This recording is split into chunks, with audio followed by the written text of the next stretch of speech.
as bad as that sounds. But next up, we've got Robbie Lawler versus Santiago Ponzinibbio. I think Robbie Lawler is pretty much in the twilight of his career, just coming off of a bad knockout loss to Bryan Barbarena.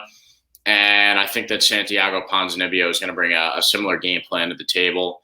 You know, that barroom brawl type style. Like, that's the fight that these guys really want to bring to Robbie Lawler at this point.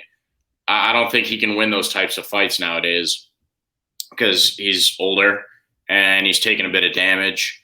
And, you know, that Barbarena fight, he really got wobbled bad. It wasn't like he was out cold, but that might have been like one of the final straws to that guy's chin. He still got power.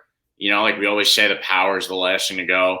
But Robbie Lawler is not that same, you know, kid that he was all those years ago, you know, sitting at the top of the welterweight division. He's just not that guy anymore. So I think Santiago Ponzinibbio is going to go out there and land some heavy damaging shots. And honestly, wouldn't really be surprised if, you know, maybe Lawler puts down the gloves on Saturday, or they do what they've been doing, like we were just talking about with OSP before. Maybe give Robbie Lawler, you know, a nice send-off type fight after this one. But I think it's going to be a bad loss. Santiago Ponzinibbio is climbing in that division, and Robbie Lawler, or was, it looked like he was for a little bit, but Robbie Lawler, I think at this point, is just on his way out, unfortunately. So I'm going with Santiago Ponzinibbio, not to mention the fact that Santiago Ponzinibbio is a pretty heavy favorite here, minus 460 against Robbie Lawler, plus 320. And I don't believe that to be a trap line. So, you know, it's Santiago Ponzinibbio this weekend. Won't touch it, but that's my pick. What do you got, Tom?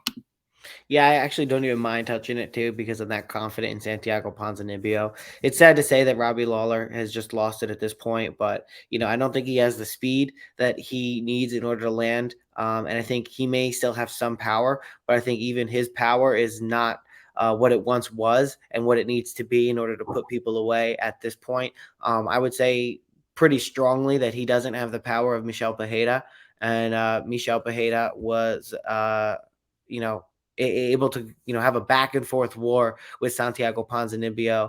At this point, you know, I would say that maybe even to Jeff Neal's extent, you know, able to have a back and forth war with Santiago Ponzinibbio. I think Jeff Neal probably beats Robbie Lawler at this point. So I know like MMA math doesn't really work out, but we're talking about strikers here. Santiago Ponzinibbio is going to incorporate the leg kicks. He's going to be faster. He's going to be, in terms of the reach, virtually identical. A little bit of the bigger guy here, younger. The body type's going to look a little bit different.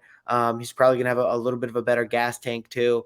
For a lot of those reasons. You look at Robbie Lawler, was last fighting 4 months ago, got knocked out, coming back after a lifetime of, you know, taking one to give one. You ultimately, Ruthless Robbie Lawler didn't get that nickname from not taking damage.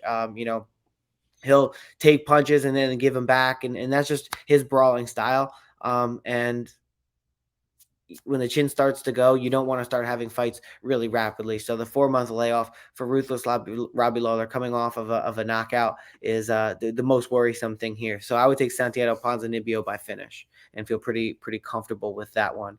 Maybe improve that minus 410, probably somewhere in the minus 2s ish, maybe.